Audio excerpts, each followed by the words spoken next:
Hello, everybody, and welcome to the seventh installment. We're already on the seventh episode of What's in Your Earbuds. I'm here with my co host, Joe Hardin, and our good friend, writer, and honestly, jack of all trades, Elliot Matson. Um, Hey. who big shout out to Elliot for introducing me to some of his audiobooks. One of them, I think we talked about Joe and him talked about on Beyond the Finish Line. That is inspired by the Bollywood film Sholay. I've got that one loaded up for my races. And speaking of races, before we dive in, I want to give a huge shout to Joe, who is doing his first 100 miler on October 12th at the Indiana Trail 100. Yeah, thank you. I'm excited. I'm scared. I'm scared shitless, actually, to be honest with you. But I think I'm ready. I did all the work, hazing the barn, right? So just taper madness for a little bit, and ready to hit the trails. October 12th is my birthday, Joe, so I'm sending you Wow. good vibes. Oh man, Oh thank you. man. Cool. I'll take all. Happy birthday, and thank you for the good Thank you. vibes. Yeah, happy belated birthday. And or happy early birthday. Pre-birthday, yeah. Happy pre-birthday. Unbirthday. um yeah, that'll be cool, and I'm probably gonna remember that, knowing that October 12th I'll be 24 hours into the Moab 240 as well. So Joe Yeah. and I have races lined up. You'll be And looking at funny, the same moon, perhaps. maybe, yeah, That's what I do. I'll be like, and probably so I'm Jason will looking be at this. looking at it too while he's playing the only two songs on his list from the Pet Shop Boys, which is another funny coincidence of coincidences that my pacer at that time will be my business partner, Run Try Bike. Yeah, Elliot and I have had a lot of interesting coincidences since we met, like meeting at an REI in Portland. Yeah. That is But amazing. That is amazing. oh man, that was great. But we have you here for a reason. You are the Folklord and the owner of Folklord Apparel. That's very true. Just yeah, big shout to your gear, the product that you're making. Leash-letic is what you call it. Um, and he's wearing the hat right now. Uh, Plenty more to talk about that. I'm going to give you the floor to talk about that a bit later in the show. But Sure. we have you here because you are a musician and you do have a lot of, as all of us do, opinions about music. And it was actually Elliot's idea to have this spooky music special. So I want to dive right into it and hear about some of the spooky music that you're into and the spooky songs as we go into this fall season. For sure. Yeah. I mean, despite my birthday being in October and having a whole brand about like cryptids and monsters, I'm not a big Halloween fan, oddly enough. But when the spooky season rolls around, I definitely have some tunes that I like to crank. Um, yeah, I don't know if you guys want me to go down a list or anything like that, but I wanted to point out that the impetus for this was I'm doing this promotion all October long. And of course, we're talking today on the spookiest day of the year, September 30th. But but in October, starting tomorrow, I'm doing a promotion with Folklord called Monsters of Folk. And what that is I made this series of collectible trading cards. And so if you buy something from Folklord, you'll get a trading card in your package and it has a unique discount code. So, we've got the Wolf Man, we've got Dracula, we've got Bride of Frankenstein and some others. And then I also have a golden ticket, Invisible Man, good for a free hat. So I reached out to you, Aum, and pitched the idea of this kind of spooky theme. And yeah, like I said, I'm not typically a purveyor of spooky products, or I don't trick or treat much. But there are some definite songs and bands that I like. I think the first one that comes to mind, I don't know if this is going to completely derail the entire conversation, but the song that I always think of when October rolls around is Werewolf Bar Mitzvah. Um, that was on 30 Rock, sung by, of course, Tracy Morgan, aka Tracy Jordan. So that's the one that I always like to listen to at the first of the month. Oh man, that I don't think I'll have to check that one out. Joe, have you heard that one? I mean, I watched 30 Rock and I don't remember that, so that one's got me. But Ooh. it's definitely getting added to the list though. Oh, it's incredible. It's like I know you posted this the post about us having this episode and you had Monster Mash and that's like the ultimate novelty Halloween song and 30 Rock there's an episode where they just make a reference to Tracy having his own novelty Halloween song. It's called Werewolf Bar Mitzvah. And the chorus is boys becoming men, men becoming wolves. So it's pretty awesome. Somehow, I think I'm going to remember that. That might be my tagline for Moab: "Boys becoming men, men becoming wolves." When I'm looking up at the full moon and thinking about Elliot's birthday, Yeah. it's a good tagline. Um, what's interesting about Halloween to me is that there are songs that are flat out creepy. Like, I was a huge video gamer growing up. Big song for me was Simon's theme from Castlevania. Was a Okay. big one for me. It's kind of like, I think it's the organ as an instrument. Just has this like power to it. Um, and then it's funny, there's like scary, and then there's like adventure scary, but there's also like funny scary, like spooky scary skeletons and like kids Halloween, and Mhm. you got films like Hocus Pocus and Where do you uh, guys lean into? I mean, when Halloween comes around, do you like horror movies? Do you like that kind of like Hocus Pocus type, like comedy horror? What do you like?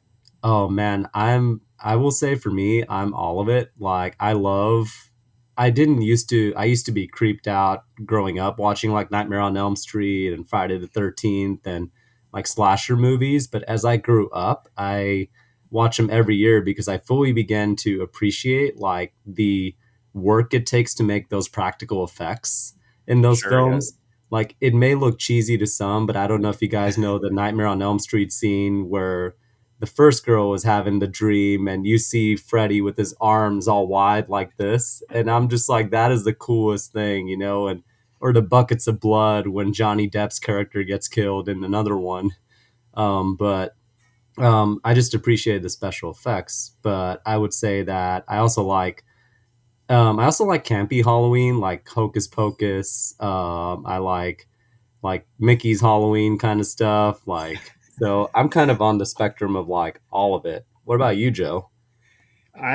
So of course I like the comedic Halloween like Hocus Pocus. I love like watching that with my daughter and stuff. But so random fact, I grew up on Elm Street, so I always watched those movies, right? No But way.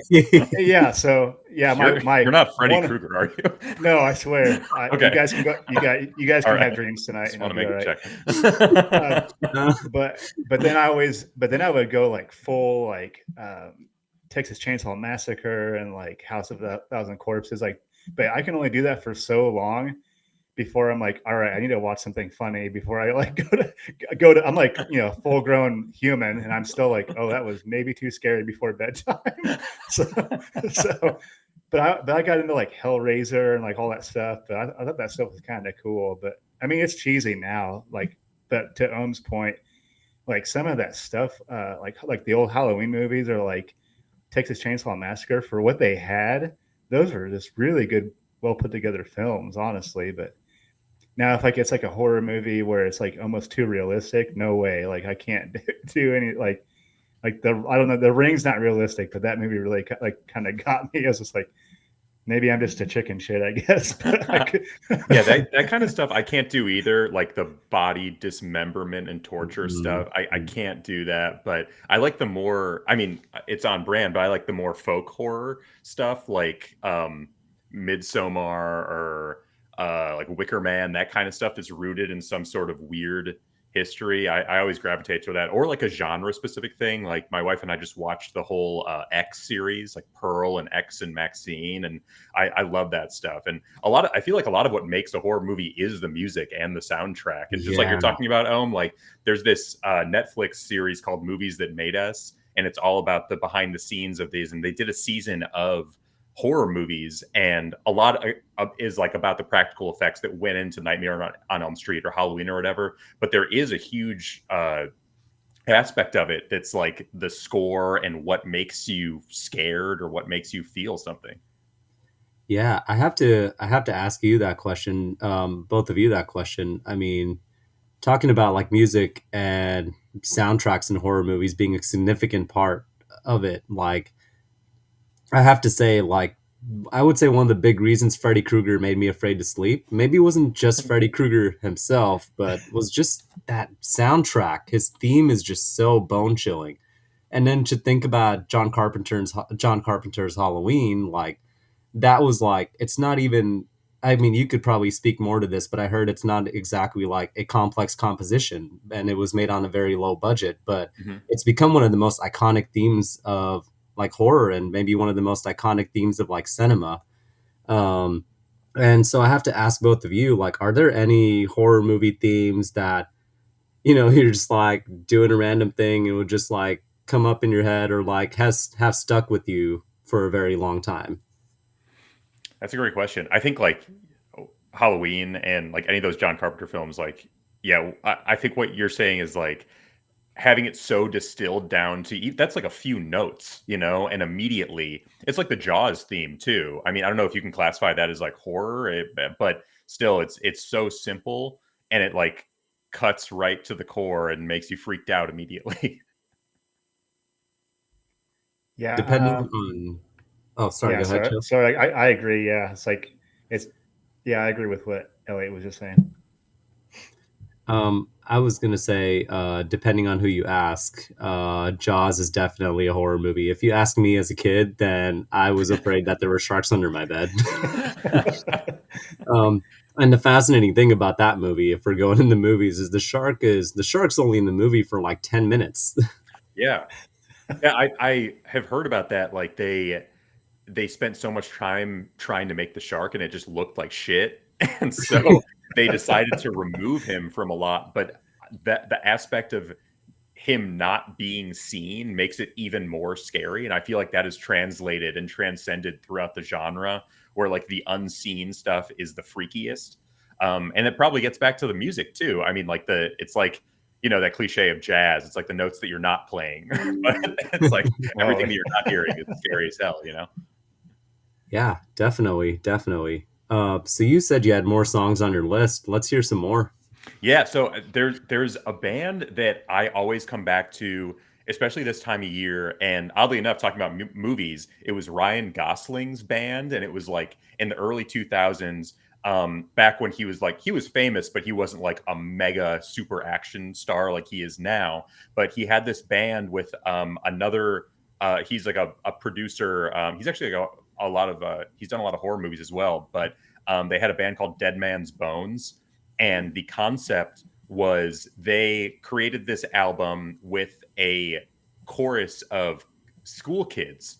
And so it gives it this like kind of campy, weird, Halloweeny Ooh. aspect. And then like the kids singing is also very strange. Their album, if anyone wants to check it out, it's called Dead Man's Bones. But um, my favorite songs on it are there's one called My Body's a Zombie for You, and there's one oh, called nice. Lose Your Soul. And actually, in the past few years, I think it was a couple years ago, if you know who Cat Power is, she's a musician, but she covered one of their songs from a while ago. It's called Papa Power.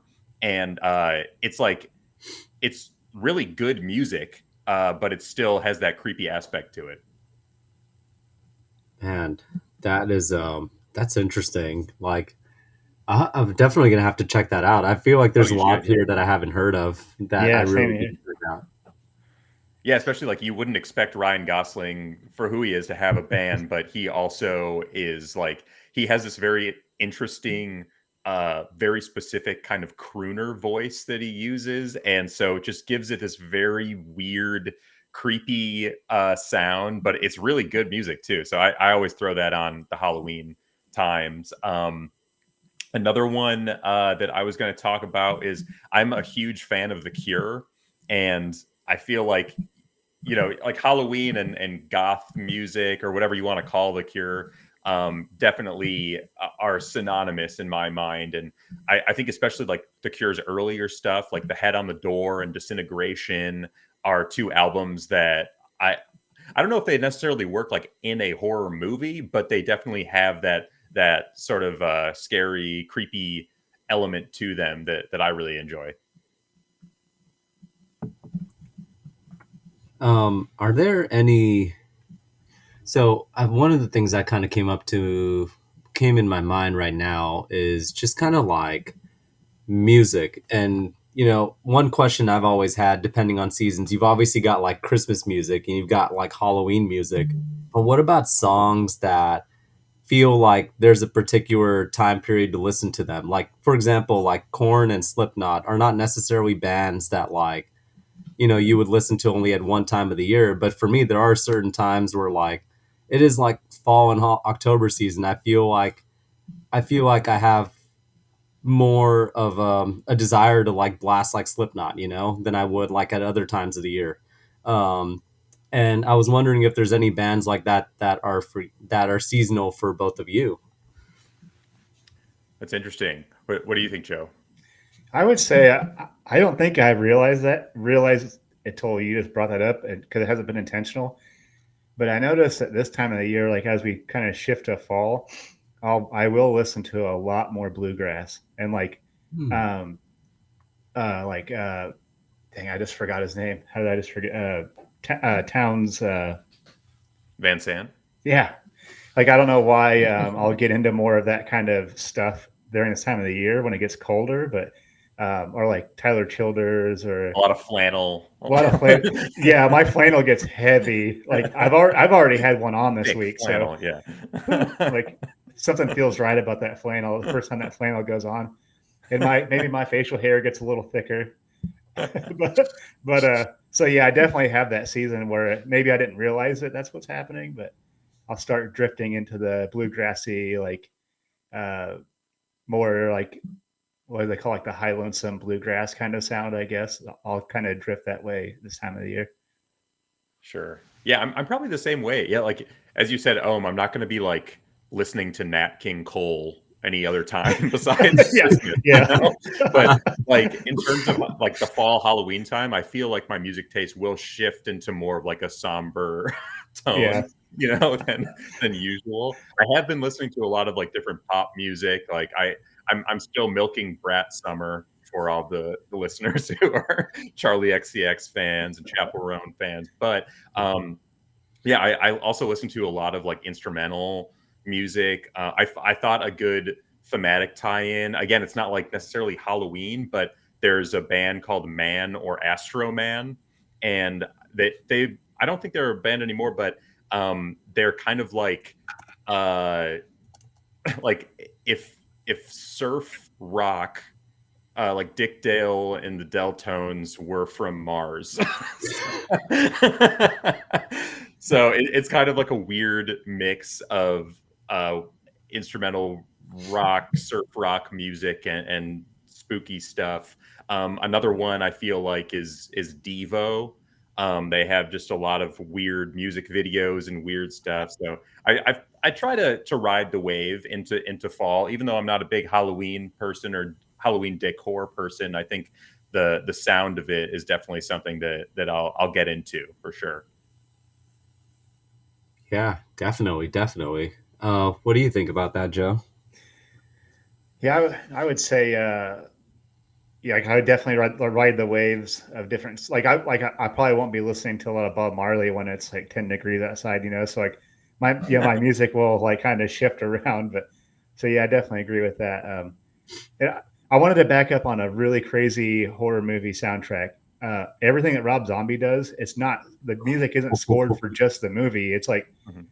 it'll be like Midnight Rider by the Allman Brothers, but like while someone's getting murdered, and like for whatever reason that like adds And a like totally dissonant different. effects. Yeah. Yeah, I just wanted to add that on what we were talking about earlier. Like I just thought every time I watch it, how well placed like a Marshall Tucker band song will be while something really chaotic is happening. But so I think those are wonderful, wonderful soundtracks for horror movies. But It's interesting too, like what you're saying, the contextual element of even like a happy song or like, yeah, Marshall Tucker, Allman Brothers or whatever. But if you have that over top of someone getting brutally Yeah. murdered, then every single time you hear that song, that's what you're going to think of. I had a song like that on my list too. I always think of this song every October because it's from Beetlejuice, and it's I think it's called "Jump in the Line" or "Shake Sonora," but it's the the song that Winona Ryder dances to at the end of Yeah. the movie where she's like levitating. And again, that's like a big brass band song, and it's funny, but then like you think of what happens during the movie and just Yeah. the like macabre aspect of the movie, and it has a whole different vibe. But that's just like when it's Halloween, I'm like, oh, okay, I'm gonna listen to Shake Sonora now. Yeah.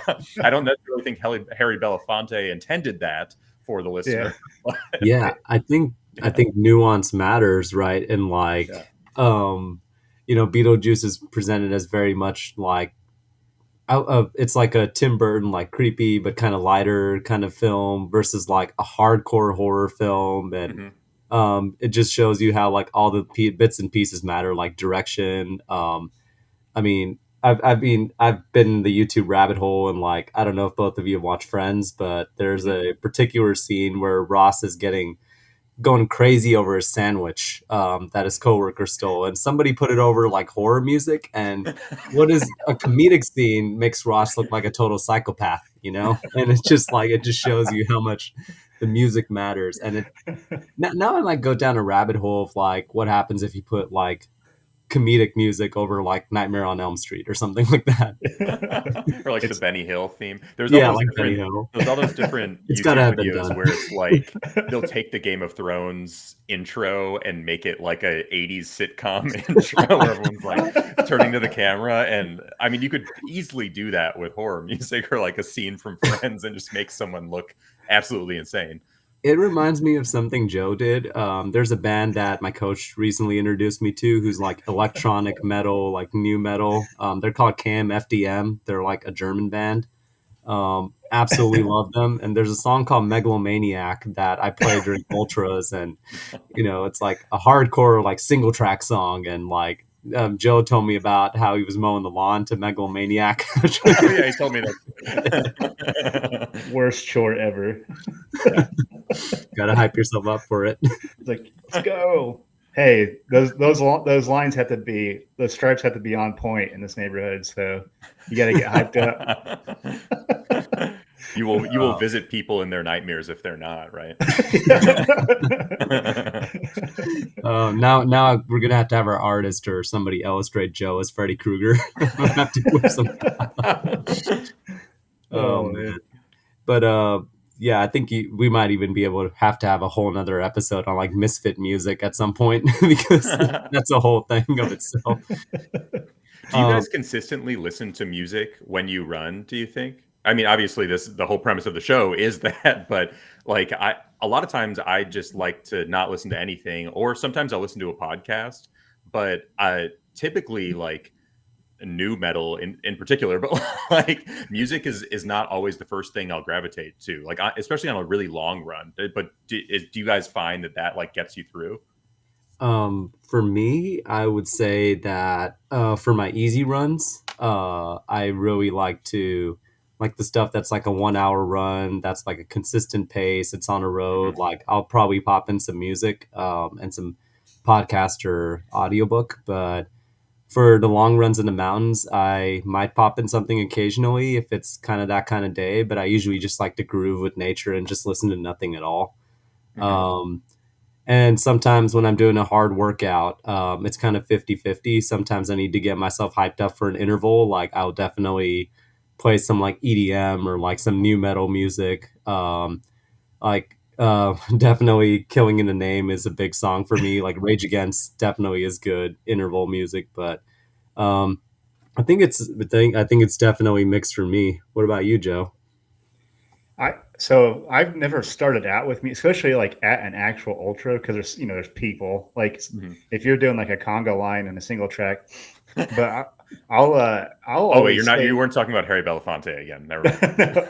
No, no, But like, so like for tempo work and speed work, like, you know, if I'm on the road, then same thing. I'll like hype myself up with some like, I mean, it's like kind of like my guilty pleasure that I just love the most obnoxious gangster rap and like death metal. I can't help it. Like it just does something to me. So I'll throw that stuff in, or like maybe easy runs, like a good podcast or maybe a good audiobook. Right. And then, but for most trail runs, I don't until like, unless it's like a really, really long run, I'm kind of struggling. Then I'll throw something in. I kind of like a lifesaver. Like I kind of use it as like a crutch to get me through like the tail end of like a long run. But honestly, I don't, for like most runs, I don't always have music. I mean, I guess it's hit or miss. I guess it kind of just depends on the day, but Sure. Yeah, I I did a think. big run yesterday, actually, up yeah, I on saw Mount that. Hood, and Ooh. it's typically my MO to start any run very, very early in the morning. And I was thinking about doing this podcast, and typically, as I said, I won't listen to music for a long run like that. And then the other aspect was it was pitch black when I started, and I wanted to listen to nature, but also I wanted to listen to see if there was like a cougar in the woods. Um, but I was trying to think of like what would be the ideal song to listen to in that environment when it's like completely pitch black, all you have is a headlamp on. I honestly don't know if I'd want to listen to like a scary Halloween Oh yeah, music song in that environment. no way. Yeah. I mean, I'm the type of guy who gets into the night run segment of a race, and I'm listening to like all kinds of creepy music and like murder mystery podcasts, and and then kind of looking around everywhere, like maybe this isn't the best thing to listen to when I'm on the edge of hallucinating. Um, but yeah, I mean, definitely been there. Uh, so, before we close the show out and before we turn the floor over to you, Elliot, to just give a shout to Monster of Folk one more time, Yeah.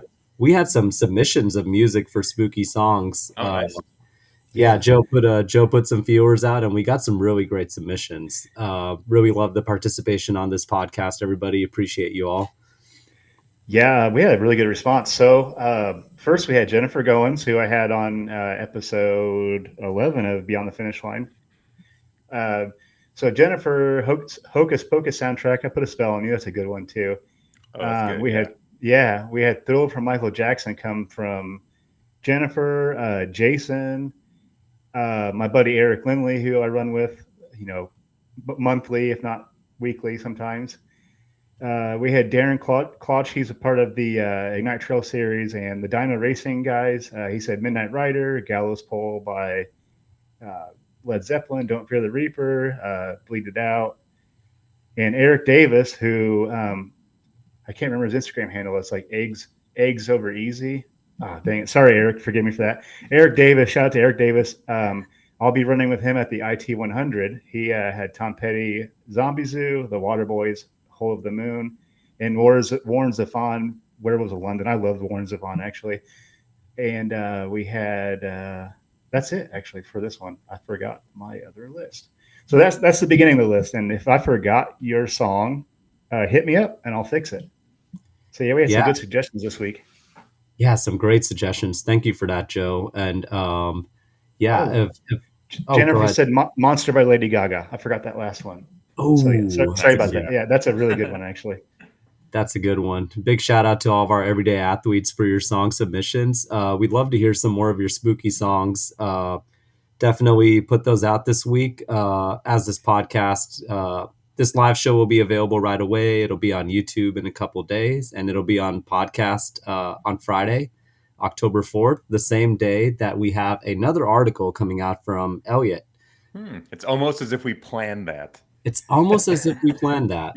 So, Elliot, before we close this show out, and obviously we have so much to talk about that we have to have you on another show down the line, I'd love to. uh, tell the people again about Monster Folk and the giveaway that you're running. Sure, yeah. So if anyone doesn't know, my brand is Folklord. I'm in Portland, Oregon. I say that we make mythically stylish, high performance endurance apparel designed for legendary days.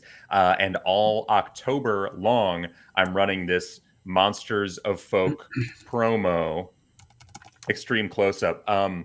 And so every single purchase you make with Folklord, you'll get one of these trading cards. You can collect them all. They each have an individual discount code on them, and there's a golden ticket one that you can get a free hat. I'm going to be dropping a couple more hats imminently, very soon, so you can put your money towards that. I'm also dropping a couple other things later this month as well.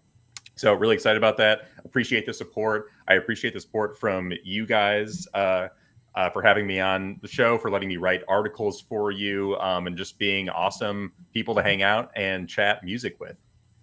Yeah, thank Thank you. you so much. Yeah, thank you so much for being on the show, Elliot. And we're definitely going to have to do this again. Maybe it Yes. is the Misfit Music episode, or maybe it is another fall special, but we're definitely going to have to align again on another episode. Thank you so much for coming on the show, and everybody, thank you so much for tuning into this episode of What's in Your Earbuds and our Everyday Athlete podcast network. So, for those of you guys who don't know, we have another episode of Running Tales coming out tomorrow with Craig Lewis at 10 a.m. Pacific time. That's 6 p.m. British Standard Time. And in the same afternoon, Tuesday afternoon, we have a episode of the Fireside Chat coming out. I think we're on 129 right now, which is pretty crazy to think that we've been running that show for 2 years. And plenty of content every single week. You can find it on YouTube, Spotify, Apple, and you'll find this show immediately on Instagram Live as soon as we get off the air. So thank you so much, everybody, and thanks again for coming on the show, Elliot. Thank you. Happy Halloween. Yep, Happy thank you, Elliot. Halloween.